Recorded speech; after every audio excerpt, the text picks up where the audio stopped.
This is the Thoughts from a Page podcast, which is now a member of the Evergreen Podcasts Network. My name is Cindy Burnett, and each episode I interview authors about their latest works.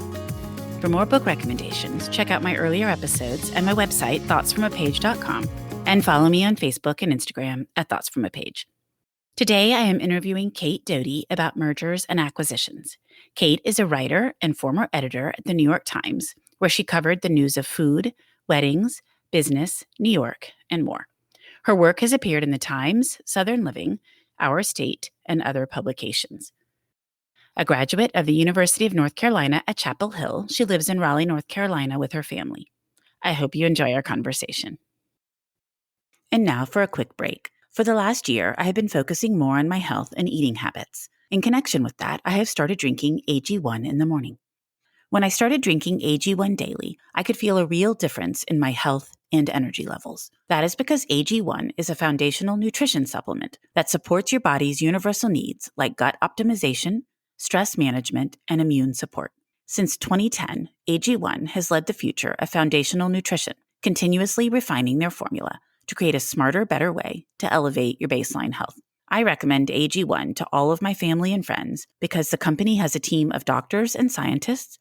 It is tested for 950 contaminants and is NSF certified for sport. It is formulated based on the latest science, and it maintains high quality standards. Thanks AG1 for sponsoring my show. AG1 is a supplement I trust to provide the support my body needs daily. If you want to take ownership of your health, it starts with AG1. Try AG1 and get a free 1-year supply of vitamin D3K2 and 5 free AG1 travel packs with your first purchase. Go to drinkag1.com/thoughtsfromapage. That's drinkag1.com/thoughtsfromapage. Check it out. And now back to my show. Welcome, Cate. How are you today? I'm fine, thank you. Good. Well, I'm very glad you're here to talk with me about mergers and acquisitions. I had a ton of fun reading it. Oh, thank you so much. That means so much to me, more than I can say. I appreciate that. It was highly entertaining, and I have so many questions. But before we start, why don't you just give us a quick summary for those that haven't read it yet? Sure. My book is Mergers and Acquisitions, or Everything I Know About Love I Learned on the Wedding Pages. And it is a memoir of my time writing the wedding announcements at the New York Times for several years. And it intertwines with a sort of coming-of-age story of me in my 20s living in New York, and also meeting the man and dating him and eventually marrying him, meeting the man who would become my husband, and the ups and downs of our relationship. And it's just sort of a twisty-turny tale of those three things intertwined.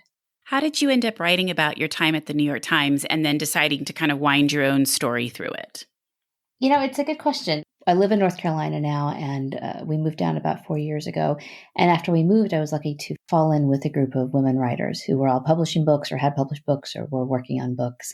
And I was very lucky in that respect. And they happened to all share the same agent. And so when I started talking to this agent about my germ of an idea, when I started writing the wedding announcements, 15 years ago, I started immediately thinking, this is a book. Somehow this is a book. I don't know how it's a book. Just because the stories that were coming out through these people, through these interviews, it was just fascinating to me. But when I was talking to my agent, she was right. She said, you are not a sociologist. This is not a sociology text, but there are so many sociological elements to this. But then she asked a really key question that stuck with me. And she said, well, what did you learn? And I realized that the major thing I had learned when writing these wedding announcements was what people think about commitment, and what I knew about commitment, and what I wanted and how I felt about commitment. Because, in your 20s, there's lots of stuff going on. You're doing a lot of growing in every way. The big hurdle I faced in my 20s, I felt, was figuring out what I wanted out of love and romance and another person. And so what I learned was, A, I wanted to marry this man, who I eventually did, but B, commitment was a thing that I wanted to do, was something that I wanted to explore, that was an important thing to me to do. And so I just realized that I couldn't tell the story about writing the wedding announcements without talking about the story of myself and my own journey, through my 20s and my eventual marriage to my husband, because they're all part and parcel to me of the same story.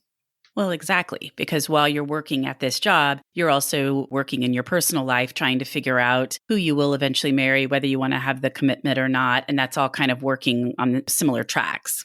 Oh, and he worked there too. I mean, he was a clerk and then an editor at the time. So in some ways, we were literally working side by side. And so, one thing that I, of course, learned was that what I wanted was right in front of my face, which is always, and it's very convenient. But it also, it took both of us a while to get there. And we each had our different reasons for taking a while to get there. So yeah, when I was thinking about the story and the wedding announcements, and I would talk to these people, I would interview them the week or two before they get married, and it's a very fraught time, the week before your wedding or the 2 weeks before your wedding, and I would ask them things just like, tell me about your fiance, tell me about the person you're going to marry, and some people would launch into these, sort of rhapsodic, I love this person so much, I can't wait to spend the rest of my life with him or her. And other people would just sort of shut down and not actually want to talk about it. They felt it was almost too personal to be talking about this with someone who was just writing something like their wedding announcement. But with the people who were open, it was sort of a learning experience for me because most of these people were around my age, were in the same decade of life and going through similar experiences, but they had been able to make this decision that filled me with such absolute anxiety. And so I learned a lot from them. I thought it was really interesting the amount of pushback you got from some of the people that you included, because they're voluntarily submitting their wedding announcement and then they're getting frustrated when you're asking them questions. That is the weirdest thing ever. Yeah, it was so irritating. Yes, exactly. That's really the word I was looking for, but I thought, well, I won't say that. No, but I would have been like, listen, you submitted this to me. If you don't want to answer the questions, then I'll move on to the next group. Yep. I mean, you encountered many different, I should say, archetypes in this pursuit of writing wedding announcements. There are a lot of people who felt like they were entitled to an announcement in the New York Times just by virtue of being who they were, being extraordinarily wealthy or coming from a family with lots of power or being a former, high-ranking politician in the Senate or something like that. And then you had people who were just excited to be getting married. And this wedding announcement was just sort of the cherry on top of everything else wonderful that was going on in their lives. And yeah, there was a ton of pushback. Even when my own announcement was being written, this lovely reporter was fact-checking it.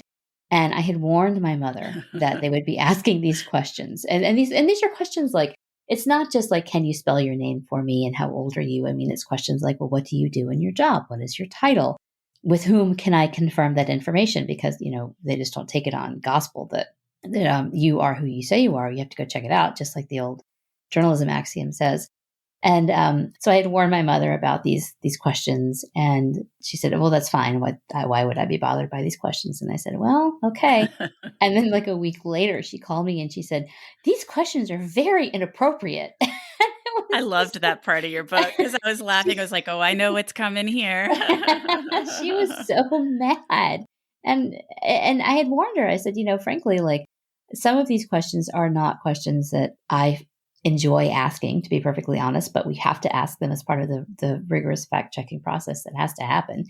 But, being on the other side of the coin, I don't necessarily want to answer these, but also I want my wedding announcement in the paper. So would you please answer them? Yes, exactly. Yeah. She was, well, why do they need to know what she used to teach shop in middle school? And she said, why do I need to tell them what kind of shop I taught? And I thought, oh God. But anyway. I thought that was really funny. I also thought it was interesting. Well, first of all, I was fascinated that all of that fact checking happened. Of course, it makes sense that it does, but it's something I just never thought about. So I thought, I bet it is weird to be on both sides of those phone calls. But also I was fascinated. It seemed like over time, as you were talking to some of them, that you could get a pretty good sense for maybe whether the union would last or not. I tried to. Because I was just interested. Right. You're talking to these people again right before they get married, right before they're making this enormous leap. And, as a reporter, as a journalist, I am a pretty nosy person. And so I got curious. And also the job could get repetitive. You'd ask the same questions over and over and over. And so I think all of the reporters and editors would do the same thing that worked on the section. They would do the same thing. They would think, oh, I don't know about this couple or that couple is cemented for life. But of course, you never really know because there were several couples who I thought, oh, this is it for them. They have met their perfect match. They've met their puzzle piece and they ended up divorced. And then I wrote a vows column about these two people who got married on the sidewalk in front of a very famous jewelry store in New York. And I think they hadn't been dating that long, and the circumstances around their relationship were a little bit odd. And also, they got married basically on a whim on a sidewalk in front of a store, Right. which to me was a little bit like, okay. But they're still married. I mean, they've been married 15 years. So. Right. No, I remember you said that. Yeah, that was kind of crazy. And it is. It is. It's so hard to know, and you're not living the day ins and day outs. But I just thought it was funny because there were some times when the stories you relayed, somebody would be like, well, why do you love him? Well, I just love him. And you're like, okay, if they can't even really articulate what it is they like about the other person, then maybe this one's not going to last forever. I don't want to spoil things. But, some of them were shorter than others. And it's funny because, and to be perfectly honest, like if somebody asked me, like, what are the things you love about your husband? I would be like, I've been with him forever. Like, what are the things that I love about my husband? But obviously there's a million of them. I love that he's so supportive, and I love that he lets me sleep in on Saturdays because he gets up with our kid. And I love that he is, always the last person to, he's the one who makes sure all the doors are locked at night. And it's those things that accumulate over a course of time in a marriage that sort of add up to this person that you want to keep waking up next to, hopefully for the rest of your life. But at the beginning of a relationship, I think sometimes people tend to speak in like broader, sort of more broader strokes. Like, I love him because he's so much fun to be with. And well, yes, that's true. And time will show, the 10,000 reasons why this person is so much fun to be with. But yeah, it was interesting. And also, like, you catch these people, I wrote about this one woman who said that she was marrying this guy, and she basically implied that he was the one in the relationship who wanted to have kids. And, of course, having children is one of the biggest decisions you'll ever make. And it's completely fair to be on the fence about it, obviously. But when one person in the relationship is like completely all in on such a huge decision, and the other person is sort of like, oh, I don't know. I mean, that to me, anyway, that's a red flag.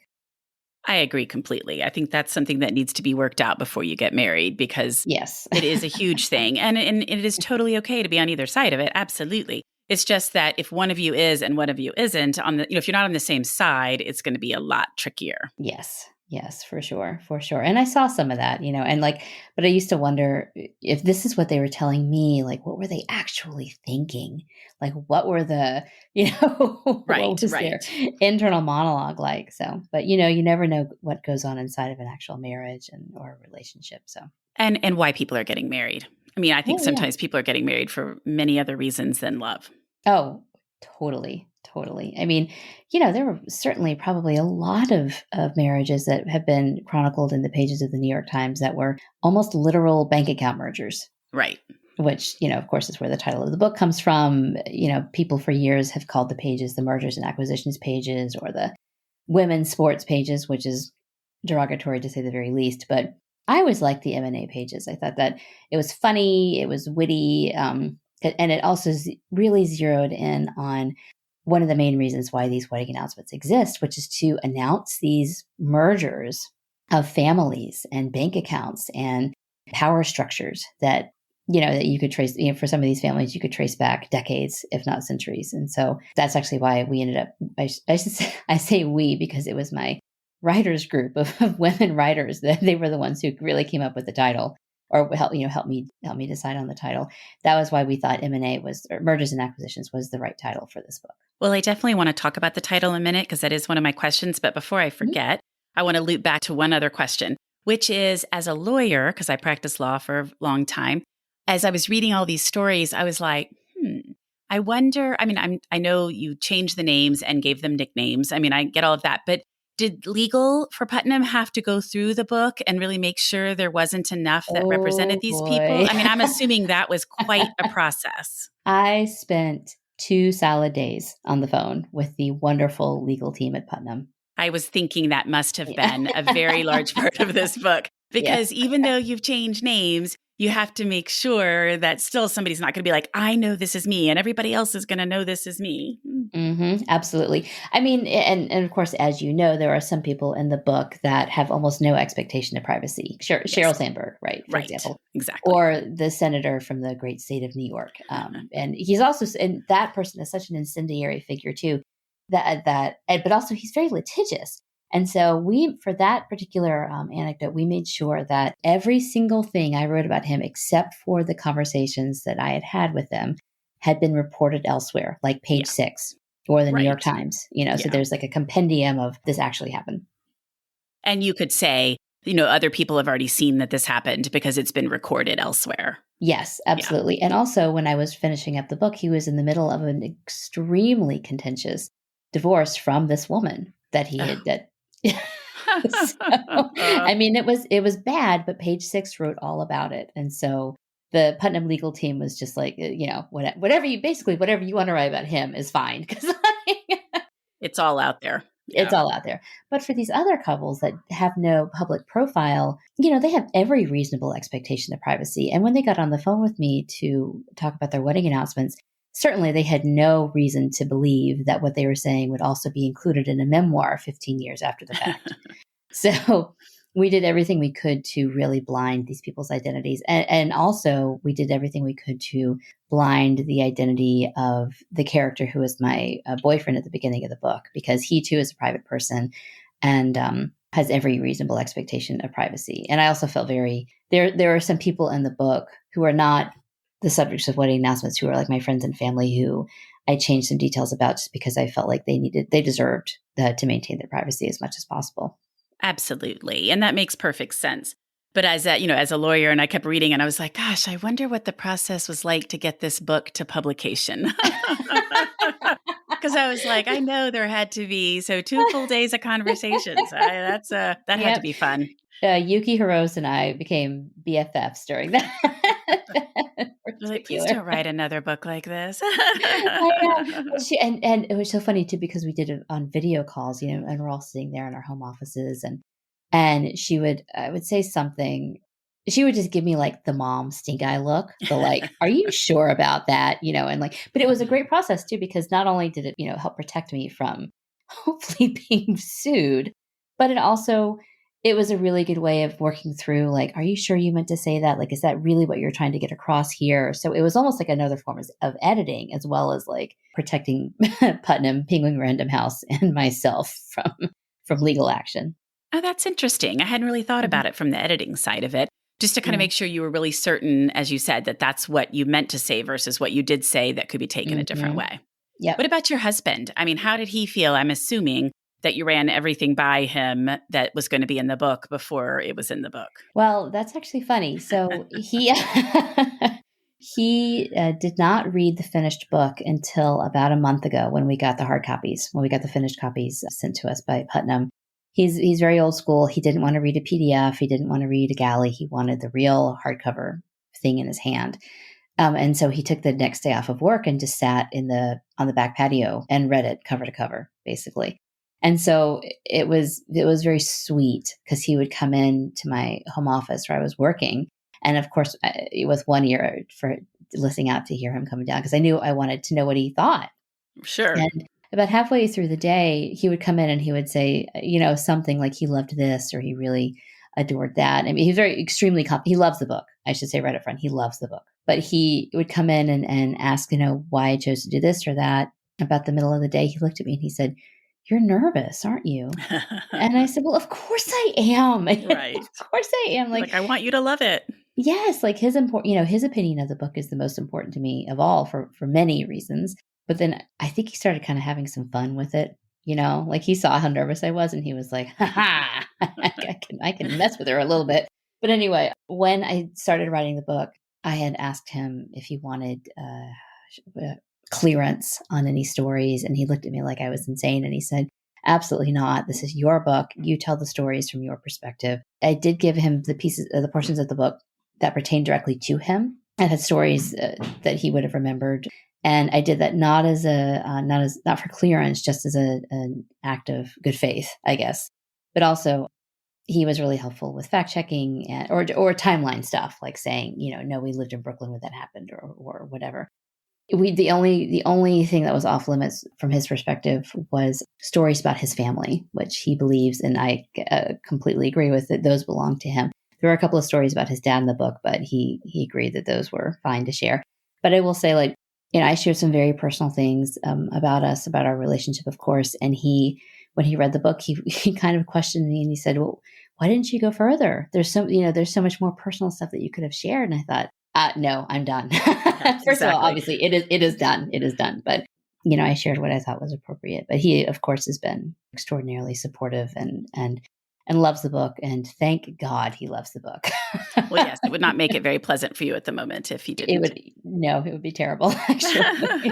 Well, and I was curious about the ring story, but I figured that's one of those stories that I'm sure he got over ages ago. But as a woman, I was totally on board. I was like, oh, and then it was just so funny. Your mom, the second, I was just like, okay, women are on board with that stuff so fast and men just sometimes don't get it. But I would assume that was one thing that probably took him a little bit, but over time, he probably just laughs now. He does. And he also admits that it was a really ugly ring.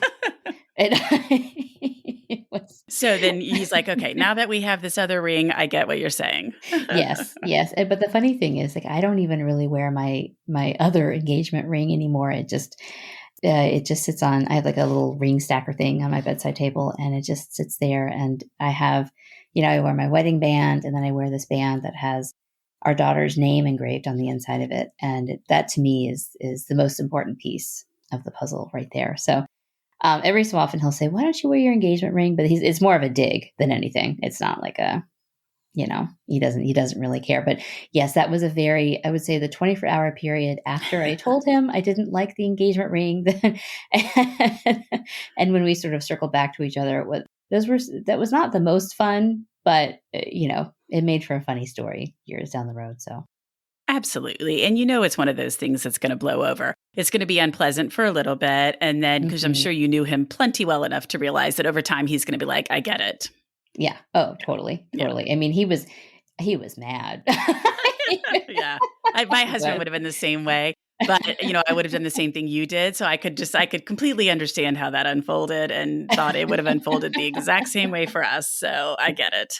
Oh, gosh. Yeah. Well, let's go back to the title. I love to talk about titles and covers because I'm always just so fascinated how they come about. So you talked a little bit about the mergers and acquisitions part of it and your writers group coming up with that. Did the publisher like it? And then how did the extra, what do they call that? The postscript? No, what's the second part of your title called? There's a formal name for that. What is it? There is. And that one was workshopped like almost to death, I felt like. The second part of your title, how did it come about? The book has, when I submitted the proposal to my agent and then to publishers, the title was always Mergers and Acquisitions, and everybody loved the title. And I think the original title I submitted was something wonky, like My Time as a Wedding Surprise. It was not anything that should ever appear on the cover of a book. But everybody said, "Oh, I love Mergers and Acquisitions," especially people from people who had been in the New York publishing industry who who identified exactly why that was called Mergers and Acquisitions right off the bat. The second part of the title, which is Everything I Know About Love, I Learned on the Weddings Pages, that was really, really workshopped because, when you write a book called Mergers and Acquisitions, most people are not expecting that, oh, this book is going to be about wedding announcements. They're going to be like, oh, it's about, I don't know, complex financial transactions or whatever. So we had to come up with a subtitle or the second part of whatever that really encapsulated the fact that it was a memoir. So Everything I Know About Love. And then also the fact that it was about the wedding announcements. And we, thought about using society pages, but nobody really knows what society pages are anymore. Even though when I was working on the weddings desk, it was called the society desk, and the secretary or the admin used to answer the phone, society news. Oh. Wow. I know, but that doesn't, and there was a big brown sign that hung over the desk that said society news. But of course, not many people know what that is anymore. So I think Sally Kim, who is an editor at Putnam, she's not my editor, actually. Michelle Howery is my editor, and she and I worked really hard on this. And finally, Sally Kim thankfully stuck her nose in and said, what about this? And it fixed it. So thank goodness. Well, it's hard sometimes. Okay, I just looked it up. Subtitle is what they say on the internet. Okay. So now we know. The subtitle of your book is Or Everything I Know About Love I Learned on the Wedding Pages. So I was like, okay, that's going to bug me. Well, and what about the cover? I just think it is fabulous. I just love it. Oh, thank you. I mean, I have to say, I never thought the cover of my first book was going to be like a hot coral pink. But then when I got the first iteration of the cover from the art department, I thought, oh, well, of course it has to be this like kind of shocking bright pink. But so the cover is the top of a cake, or the top of a, like a 3-tiered wedding cake. And then they've got the bride and groom cake topper on top. And then you've got frosting all over the bride and groom's faces. And so it's meant to show a lot of things that, obviously this book is about weddings and sort of fancy weddings, but also it's meant to indicate to the reader like the foibles and the tribulations and sort of just the messes that can come along with weddings, and also in marriage and commitment and all those things. And also but a lot of this book is supposed to poke very gentle fun at the wedding announcements. I think I do wholeheartedly embrace their existence and their reason for being, and I love reading them even now. But it is sort of a weird impulse that we have to announce our weddings in such a huge way, in such a vaunted way, in this institution that occupies such a huge space in the American imagination and is a target all the time, right? All the time, And so that was the reason for the frosting on the faces. But also I remember when I got it, I had not been given any indication of what the cover was going to look like, other than I think that they had said, we think it's going to be pink.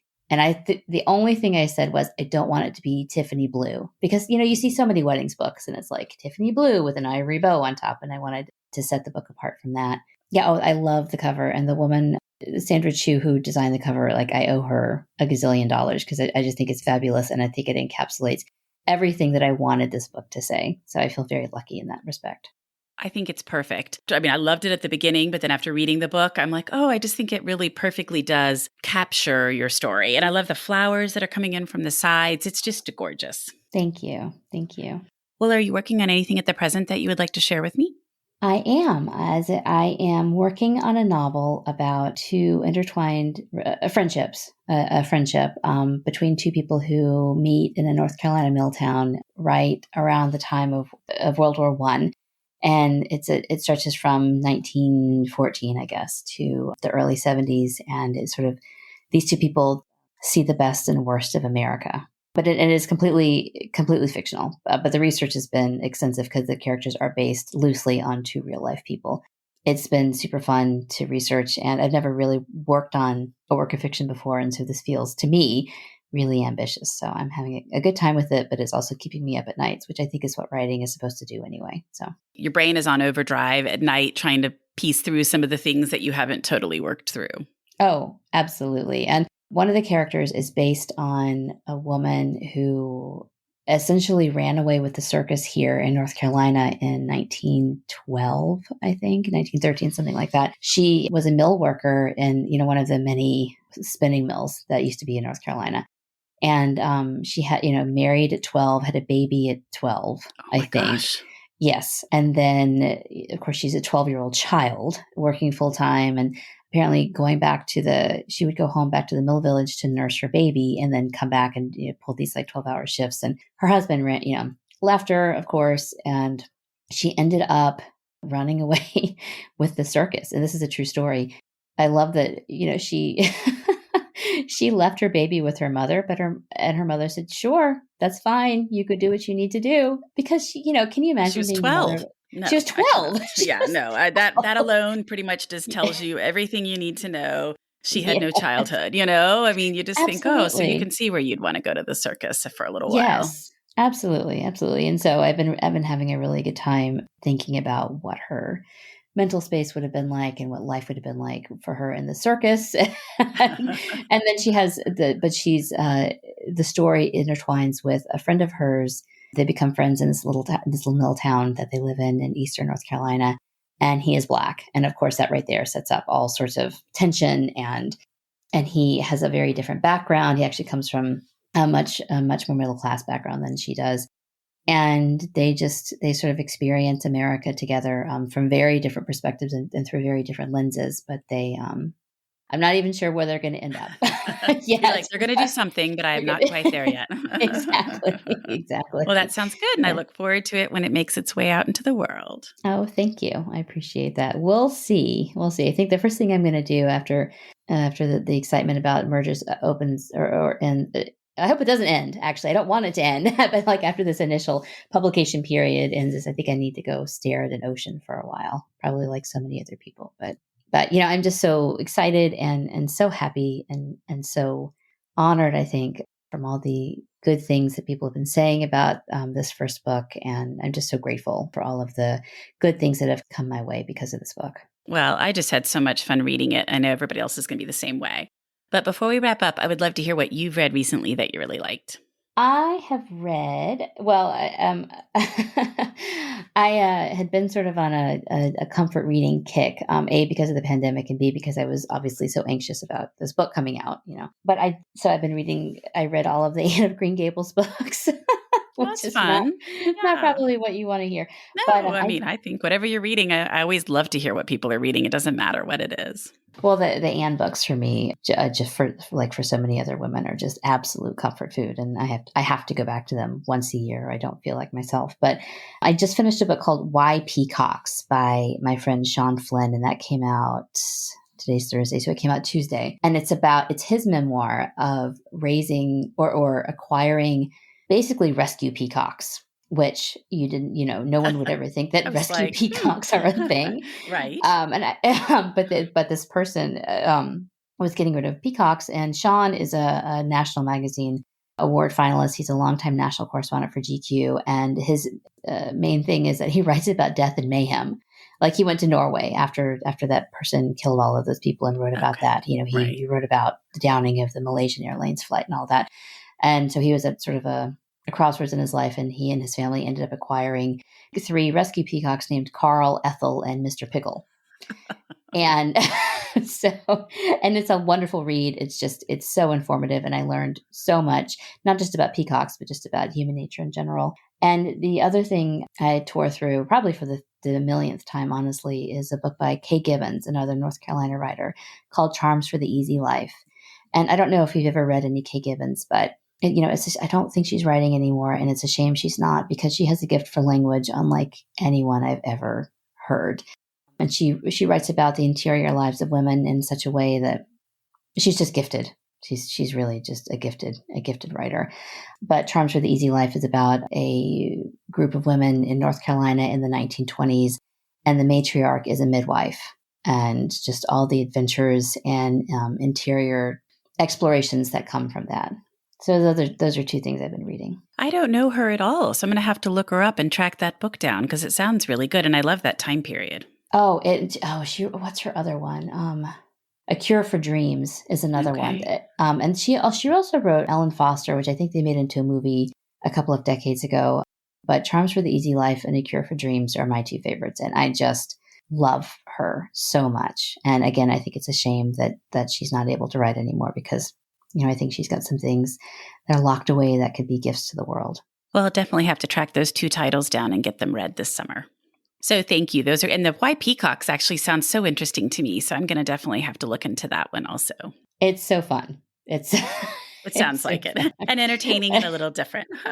It is. It definitely is. It definitely is. I know I could give you all sorts of reading recommendations for a 6-year-old, but I don't think you need those. No, I am past that time period. Yeah. I used to know them too, but it's been a while. Well, this has been such a fun interview, Kate. Thank you so much for joining me on the Thoughts from a Page podcast. I've had a ball. Oh, thank you so much for having me. I really appreciate this. This has been so much fun. Thank you so much for listening to my podcast. If you like this episode, and I hope you did, please follow me on Instagram at Thoughts from a Page. Tell all of your friends about the podcast and rate it or subscribe to it wherever you listen to your podcasts. It really helps me out. Kate's book can be purchased at the Conversations from a Page bookshop storefront, and the link is in the show notes. I hope you'll tune in next time.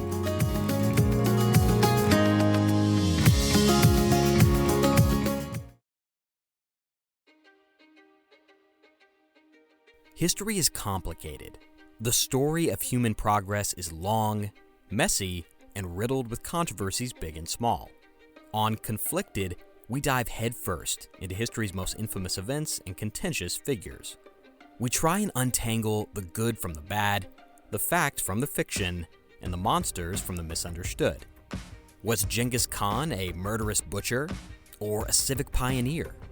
Did the Allied powers go too far in firebombing the German city of Dresden at the twilight of World War II?